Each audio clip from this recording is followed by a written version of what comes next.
ಸಾಯಿರಾಮ್. ಸಮರ್ಥ ಸದ್ಗುರು ಸಾಯಿನಾಥ್ ಮಹಾರಾಜ್ಗೆ ಜೈ. ನಮ್ಮ ಸಾಯಿ ಕುಟುಂಬದ ಎಲ್ಲ ಸಾಯಿ ಭಕ್ತರಿಗೆ ನಮಸ್ಕಾರ. ಸಾಯಿ ಆಶೀರ್ವಾದ ಸದಾ ನಿಮ್ಮ ಮೇಲೆ ಇರಲಿ ಅಂತ ಬಾಬಾಗೆ ಬೇಡ್ಕೊಂತ ಇವತ್ತಿನ ವಿಡಿಯೋ ಶುರು ಮಾಡ್ತಾ ಇದ್ದೀನಿ. ಈ ವಿಡಿಯೋದಲ್ಲಿ ಬಾಬಾ ಏನ್ ಹೇಳ್ತಾ ಇದ್ದಾರೆ ಅಂದ್ರೆ, ಮಗು, ನಿನ್ನ ನಂಬಿಕೆ ನಿಜವಾದ್ರೆ ತಕ್ಷಣ ನನ್ನ ಕೈಯಲ್ಲಿ 1 ರೂಪಾಯನ್ನು ಇಡಿ. 2 ದೊಡ್ಡ ಶುಭವಾರ್ತೆಗಳು ನಿನಗಾಗಿ ಕಾದಿವೆ ಅಂತ ಸಾಯಿ ನಮಗೋಸ್ಕರ ಈ ಸಂದೇಶವನ್ನು ತಂದಿದ್ದಾರೆ. ಪ್ರತಿಯೊಬ್ಬರು ಕೂಡ ಸಾಯಿ ಮೇಲೆ ನಂಬಿಕೆ ಇರೋಂಥವ್ರು ತಪ್ಪದೆ ಈ ಕ್ಷಣ 1 ರೂಪಾಯನ್ನು ಸಾಯಿ ಕೈಯಲ್ಲಿ ಇಡಬೇಕು. ಇಟ್ಟಿದ ನಂತರ ಸಾಯಿ ಏನು ಹೇಳುತ್ತಾರೋ ಅನ್ನೋದು ಮೊದಲು ಕೇಳಿ. ಜೀವನದಲ್ಲಿ ನಾವು ಎಷ್ಟೇ ಕಷ್ಟಗಳು ಅನುಭವಿಸಿದ್ರೂ ಒಂದು ನಂಬಿಕೆ ಅನ್ನೋದು ಒಂದ್ಸತಿ ನಾವು ಕಳ್ಕೊಂಡ್ರೆ ಮತ್ತೆ ನಂಬೋ ಪ್ರಯತ್ನ ಮಾಡೋದೇ ಇಲ್ಲ. ನಾವು ಸಾಯಿ ಮೇಲೆ ಪೂರ್ತಿ ವಿಶ್ವಾಸ ನಂಬಿಕೆ ಇಟ್ಕೊಂಡು ಜೀವನದಲ್ಲಿ ಏನೇ ಸಮಸ್ಯೆ ಬಂದರೂ ಸಾಯಿ ಮುಂದೆ ಬೇಡ್ಕೊತೀವಿ. ನಾಳೆ ಗುರುವಾರ ದಿನ ಅಲ್ವಾ, ಎಲ್ಲರೂ ನಮ್ಮ ಸಮಸ್ಯೆಗಳನ್ನು ಹೇಳ್ಕೊಳ್ಳೋಕ್ಕೆ ಮೊದಲು ಸಾಯಿ ಹತ್ತಿರ ಹೋಗ್ತೀವಿ. ಸಾಯಿ ಮುಂದೆ ನಮ್ಮ ಕಷ್ಟಗಳನ್ನೆಲ್ಲ ಕೂಡ ಹೇಳ್ಕೊಂತ, ನನಗೆ ಇಷ್ಟು ಕಷ್ಟಗಳಿದೆ ಬಾಬಾ, ನನಗೆ ಯಾವ ರೀತಿ ನೀವು ದಾರಿ ಕೊಡ್ತೀರಾ, ನೀವೇ ಹೇಳಿ ಅಂತ ನಾವು ಕೇಳ್ತೀವಿ. ಆಗ ಸಾಯಿ ಯಾವುದೇ ಒಂದು ರೂಪದಲ್ಲಿ ಬಂದು ನಮಗೆ ಸಮಸ್ಯೆಗಳಿಗೆ ದಾರಿ ಕೊಡ್ತಾರೆ. ಮತ್ತೆ ಇವತ್ತು ಕೂಡ ನನಗೆ 1 ರೂಪಾಯಿ ನನ್ನ ಕೈಗೆ ಕೊಡಮ್ಮ, ನಿನ್ನ ಜೀವನದಲ್ಲಿ ಇರುವಂಥ ಕಷ್ಟಗಳು ನಿನ್ನೆಯಿಂದ ದೂರ ಆಗುತ್ತೆ, ನಿನಗೋಸ್ಕರ ನಾನು ತಂದಿರೋ ಅಂಥ ಈ 2 ದೊಡ್ಡ ಶುಭವಾರ್ತೆಗಳು ಮೊದಲು ಕೇಳಿ ನಿನ್ನ ಜೀವನ ಸರಿ ಮಾಡ್ಕೊಳ್ಳಿ ಅಂತ ಹೇಳ್ತಾ ಇದ್ದಾರೆ. ನಂಬಿಕೆ ಇರೋವಂಥವ್ರು ತಪ್ಪದೆ ಸಾಯಿ ಮುಂದೆ 1 ರೂಪಾಯನ್ನು ಇಡ್ತಾರೆ.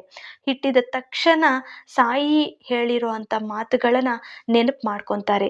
ನಮ್ಮ ಸಾಯಿ ನನಗೋಸ್ಕರ ತಂದಿರೋ ಅಂಥ ಈ ಸಂದೇಶವನ್ನು ತಪ್ಪದೆ ಕೇಳಬೇಕು ಅನ್ನೋ ಆಸೆ ಇರುತ್ತೆ. ಯಾಕಂದ್ರೆ ತಪ್ಪು ಅನ್ನೋದು ಪ್ರತಿ ಮನುಷ್ಯ ಮಾಡ್ತಾರೆ. ಇವತ್ತು ನಾವು ಏನ್ ತಪ್ಪು ಮಾಡಿರ್ತೀವೋ ನಮಗೂ ಗೊತ್ತಿರಲ್ಲ. ಆದರೆ ಕೆಲವೊಂದು ಸಮಸ್ಯೆಗಳು ನಾವು ಮಾಡಿರೋ ಅಂಥ ತಪ್ಪುಗಳಿಂದನೇ ಅನುಭವಿಸ್ತಾ ಇರ್ತೀವಿ. ಅದು ನಮಗೆ ಗೊತ್ತಾಗೋದೇ ಇಲ್ಲ. ನಾವೇನೋ ತಪ್ಪು ಮಾಡಿಲ್ಲ, ಆದರೂ ಕೂಡ ಈ ಕಷ್ಟಗಳು ಏನಕ್ಕೆ ಅಂತ ದೇವ್ರ ಮುಂದೆ ನಾವು ಬಡ್ಕೊತೀವಿ. ಅಂದರೆ ದೇವ್ರನ್ನ ನಾವು ಬೈತೀವಿ. ಇಷ್ಟು ನಂಬಿದ್ದೀನಲ್ವಾ, ನೀವೇ ನನಗೆ ಯಾಕೆ ಇಷ್ಟು ಕಷ್ಟ ಕೊಡ್ತಾ ಇದ್ದೀರಾ ಅಂತ ದೇವ್ರನ್ನ ನಾವು ಬೈತೀವಿ. ಆದರೆ ಅದಕ್ಕೆ ಒಂದು ಅರ್ಥ ಇರುತ್ತೆ. ಏನಕ್ಕೆ ಇಂಥ ಕಷ್ಟಗಳು ಬಂದಿದೆ ಅನ್ನೋದು ನಾವು ಸ್ವಲ್ಪ ಕೂತ್ಕೊಂಡು ತಾಳ್ಮೆಯಿಂದ ಯೋಚನೆ ಮಾಡಿದ್ರೇನೆ ಗೊತ್ತಾಗೋದು. ಈಗ ಯಾರಿಗಾದ್ರೂ ದೊಡ್ಡ ಕಷ್ಟ ಬಂದಿದ್ರೆ ಅವ್ರನ್ನ ನಾವೇನು ಅನ್ಕೊಂತೀವಿ, ಅವ್ರೇನೋ ತಪ್ಪು ಮಾಡಿರ್ತಾರೆ, ಅದಕ್ಕೆ ಅವ್ರಿಗೆ ಅಂಥ ಕಷ್ಟ ಬಂದಿದೆ, ಅವರು ಏನು ಅವ್ರ ಜೀವನದಲ್ಲಿ ಸುಮ್ಮನೆ ಮಾಡಿಲ್ಲ, ಎಲ್ಲ ಕೆಟ್ಟ ಕೆಲಸಗಳೇ ಮಾಡಿದ್ದಾರೆ, ಒಬ್ಬರ ಬಗ್ಗೆನೇ ಜಾಸ್ತಿ ಯೋಚನೆ ಮಾಡ್ತಾರೆ, ಒಬ್ಬರದು ಯಾವಾಗಲೂ ಕಿತ್ಕೊಳ್ಳೋದೇ ನೋಡ್ತಾ ಇರ್ತಾರೆ. ಅಂಥ ಬುದ್ಧಿ ಇರೋರಿಗೆ ಇಂಥ ಸಮಸ್ಯೆಗಳೇ ಆ ಭಗವಂತ ಖಂಡಿತ ಕೊಡ್ತಾರೆ ಅಂತ ಹೇಳ್ತಾ ಇರ್ತಾರೆ. ಆದರೆ ನಾವೇನ್ ತಪ್ಪುಗಳು ಮಾಡಿದ್ದೀವಿ, ಮತ್ತೆ ನಮ್ಗ್ಯಾಕೆ ಇಷ್ಟು ಕಷ್ಟ ಕೊಟ್ಟಿದ್ದಾರೆ ಅಂತ ಒಮ್ಮೆ ಯೋಚನೆ ಮಾಡಿದ್ರೆ ನೀವು ಇನ್ನೊಬ್ಬರ ಬಗ್ಗೆ ಈ ರೀತಿ ನೀವು ಮಾತಾಡೋದಿಲ್ಲ. ಭಗವಂತ ಕೊಟ್ಟೋ ಪರೀಕ್ಷೆಗಳಿಗೆ ಎಲ್ಲರೂ ಕೂಡ ಅನುಭವಿಸಲೇಬೇಕು. ಆ ಭಗವಂತ ಮುಂದೆ ಎಲ್ಲರೂ ಕೂಡ ಒಂದೇ ಅಲ್ವಾ.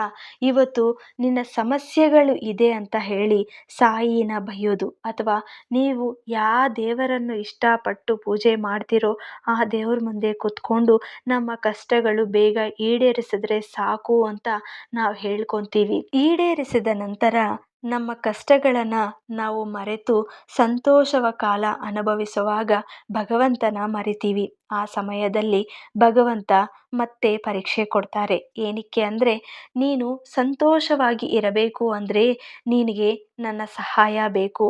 ಈಗ ನೀನು ಸಂತೋಷದಲ್ಲಿ ಇದ್ದಾಗ ನಿನಗೆ ಈ ದೇವರ ಸಹಾಯ ಬೇಕಾಗಿಲ್ಲ, ಈ ದೇವರ ಬಗ್ಗೆ ನೀನು ಯೋಚನೆನೇ ಮಾಡೋದಿಲ್ಲ ಅಂತ ದೇವರು ಕೂಡ ಅನ್ಕೊಂತಾರೆ. ಆ ಸಮಯದಲ್ಲಿ ಮತ್ತೆ ನಿಮಗೆ ಒಂದು ಪರೀಕ್ಷೆ ಕೊಡ್ತಾರೆ.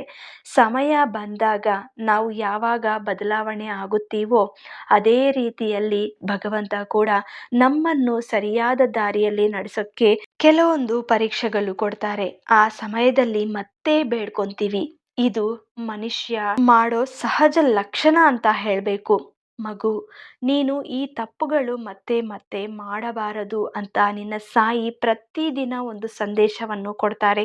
ಆದರೂ ಕೂಡ ನನ್ನ ಸಂದೇಶವನ್ನು ಕೇಳಿದ ನಂತರ ಮತ್ತೆ ಅದೇ ತಪ್ಪುಗಳು ಮಾಡಿದ್ರೆ ನಿನ್ನ ಸಾಯಿ ಯಾವತ್ತೂ ನಿನ್ನನ್ನು ಕಷ್ಟಗಳಿಂದ ದೂರ ಮಾಡಕ್ಕೆ ಸಾಧ್ಯವಿಲ್ಲ. ನಿನ್ನ ಸಾಯಿ ಮೇಲೆ ವಿಶ್ವಾಸ ಇದ್ರೆ, ನಂಬಿಕೆ ಇದ್ರೆ ಇವತ್ತು ನಾನು ಹೇಳ್ದಂಗೆ ಒಂದು ರೂಪಾಯನ್ನು ನನ್ನ ಕೈಗೆ ಕೊಡಿ. ಇವತ್ತು ಕೊಟ್ಟಿದ ನಂತರ ನಾನು ಹೇಳೋ ರೀತಿಯಲ್ಲಿ ನೀನು ನಿನ್ನ ಜೀವನನ ಬದಲಾಯಿಸ್ಕೋಬೇಕು. ನನ್ನ ಸಾಯಿಗೋಸ್ಕರ ನಾನು ಏನಾದರೂ ಮಾಡಕ್ಕೆ ಸಿದ್ಧವಾಗಿದ್ದೀನಿ. ಆದರೂ ಕೂಡ ನನ್ನ ಕಷ್ಟಗಳು ಈಡೇರುತ್ತಿಲ್ಲ ಅಂತ ಕೆಲವೊಬ್ರು ಅಂತಾರೆ. ಸಮಯ ಬಂದ್ರೆ ನಿಮ್ಗೆ ಎಲ್ಲ ಗೊತ್ತಾಗತ್ತೆ. ಮಗು, ಇವತ್ತು ನೀನೊಂದು ಕೇಳಿದ್ದೀಯ, ಅದ್ರ ಬಗ್ಗೆ ಯೋಚನೆ ಮಾಡುತ್ತಾ ಇದ್ದೀನಿ.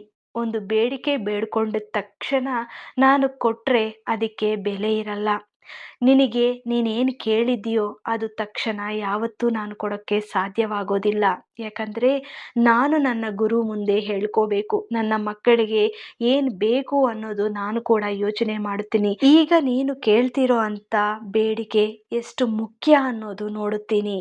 ಅದು ನಿನ್ನ ಜೀವನಕ್ಕೆ ಉಪಯೋಗ ಆದರೆ ಮಾತ್ರ ತಕ್ಷಣ ಅದು ಈಡೇರುತ್ತೆ. ಮಗು, ನೀನು ಯಾವುದ್ರ ಬಗ್ಗೆ ಜಾಸ್ತಿ ಹೆಚ್ಚಾಗಿ ಚಿಂತೆ ಮಾಡಬೇಡಿ. ಇವತ್ತು ನಿನ್ನ ಜೊತೆ ಇರೋ ಅಂಥದ್ದು ನಾಳೆ ಇರುತ್ತೆ ಅನ್ನೋ ಗ್ಯಾರಂಟಿನೂ ಇಲ್ಲ. ಏನೂ ಶಾಶ್ವತವಲ್ಲ. ಇವತ್ತು ನೀನು ಬೇಡ್ಕೊತಾ ಇರೋವಂಥ ಬೇಡಿಕೆ ನಿಧಾನವಾಗಿ ನಿನ್ನ ಜೊತೆಗೆ ಬರಬಹುದು. ಆದರೆ ಇವತ್ತು ಇಲ್ಲ ಅಂತ ಮಾತ್ರ ನೀನು ಯೋಚನೆ ಮಾಡಬಾರದು. ನಿನ್ನ ಕಷ್ಟಕ್ಕೆ ತಕ್ಕಂಗೆ ಫಲ ಅನ್ನೋದು ತಪ್ಪದೇ ಸಿಗುತ್ತೆ.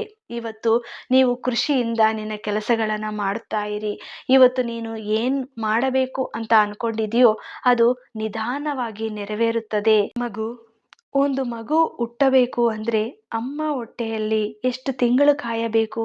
ಅದೇ ರೀತಿಯಲ್ಲಿ ನೀನೇನಾದರೂ ಒಂದು ಕೆಲಸದಲ್ಲಿ ಸಕ್ಸಸ್ ಆಗಬೇಕು ಅಂದರೆ ಮೊದಲು ಅದರ ಬಗ್ಗೆ ನೀನು ಚೆನ್ನಾಗಿ ತಿಳ್ಕೊಂಡಿರಬೇಕು, ಅಥವಾ ಅದರ ಬಗ್ಗೆ ಜಾಸ್ತಿ ಹೆಚ್ಚಾಗಿ ನೀನು ಮಾಹಿತಿ ತಗೋಬೇಕು. ನಂತರ ಅದನ್ನು ಆಚರಣೆಯಲ್ಲಿ ಇಡಬೇಕು. ಆಮೇಲೆ ಸಕ್ಸಸ್ ಬಗ್ಗೆ ಹೆಜ್ಜೆ ಹಾಕಬೇಕು. ಇದೆಲ್ಲ ಕೂಡ ಒಂದೊಂದು ಸ್ಟೆಪ್ ಬೈ ಸ್ಟೆಪ್ ನೀನು ಕಲ್ತ್ಕೊಂಡ್ರೇನೆ ಜೀವನದಲ್ಲಿ ಎಲ್ಲ ಕೂಡ ನಿಧಾನವಾಗಿ ಸಕ್ಸಸ್ ಅನ್ನೋದು ಸಿಗುತ್ತೆ. ಸಡನ್ನಾಗಿ ಬಂದಿರುವಂಥ ಸಕ್ಸಸ್ಗೆ ಬೆಲೆ ಇರಲ್ಲ. ತಪ್ಪದೆ ನಿನ್ನ ಜೀವನ ಸಂತೋಷವಾಗಿ ಇರುತ್ತೆ. ನೀನು ಕೇಳಿದ್ದೆಲ್ಲ ನಿನಗೆ ಆಗುತ್ತೆ. ಸ್ವಲ್ಪ ತಾಳ್ಮೆದಿಂದ ಇರೋ ಕಷ್ಟಗಳನ್ನು ಅನುಭವಿಸಿ. ಮಗು, ಇವತ್ತು ನನ್ನ ಕೈಯಲ್ಲಿ ಒಂದು ರೂಪಾಯನ್ನು ಇಟ್ಟಿದೆಯಾ? ಇವತ್ತಿಂದ ನಿನ್ನ ಸಮಸ್ಯೆಗಳು ದೂರ ಆಗಕ್ಕೆ ಶಾಶ್ವತವಾದಂಥ ಮಾರ್ಗವನ್ನು ನಾನು ತೋರಿಸುತ್ತೇನೆ. ಇನ್ನ ಮೇಲೆ ನಿನ್ನ ಜೀವನಕ್ಕೆ ಹಣದ ಸಮಸ್ಯೆ ಅನ್ನೋದೇ ಇರಲ್ಲ. ಯಾವತ್ತು ಏನು ಕಳ್ಕೊಂಡಿದ್ದೀನಿ ಅಂತ ಚಿಂತೆ ಮಾಡುತ್ತೀಯೋ ಅಂತ ಚಿಂತೆ ಇನ್ನ ಮೇಲೆ ಇರಲ್ಲ ಅಂತ ಸಾಯಿ ನಮಗೆ ಇಂಥ ಸಂದೇಶವನ್ನು ಇವತ್ತು ಕೊಟ್ಟಿದ್ದಾರೆ. ಎಲ್ಲರೂ ಕೂಡ ಈ ಸಂತೋಷವಾದಂಥ ಮಾತುಗಳನ್ನು, ಸಾಯಿ ಸಂದೇಶವನ್ನು ಪ್ರತಿಯೊಬ್ಬರಿಗೆ ಹಂಚಿ, ಆಮೇಲೆ ಎಲ್ಲರೂ ಕೂಡ ಒಂದು ಚಿಕ್ಕ ಲೈಕ್ ಕೊಟ್ಟು ಸಾಯಿ ಮೇಲೆ ವಿಶ್ವಾಸ ನಂಬಿಕೆ ಇರುವಂಥವರು ಶ್ರದ್ಧೆ ಸಬೂರಿ ಅಂತ ಕಮೆಂಟ್ ಮಾಡಿ. ಮತ್ತೆ ಇನ್ನೊಂದು ವಿಡಿಯೋದಲ್ಲಿ ಭೇಟಿಯಾಗ್ತೀನಿ. ಅಲ್ಲಿವರೆಗೂ ನಮಸ್ಕಾರ. ಸರ್ವೇ ಜನ ಸುಖಿನೋ ಭವಂತು. ಜೈ ಸಾಯಿರಾಮ್.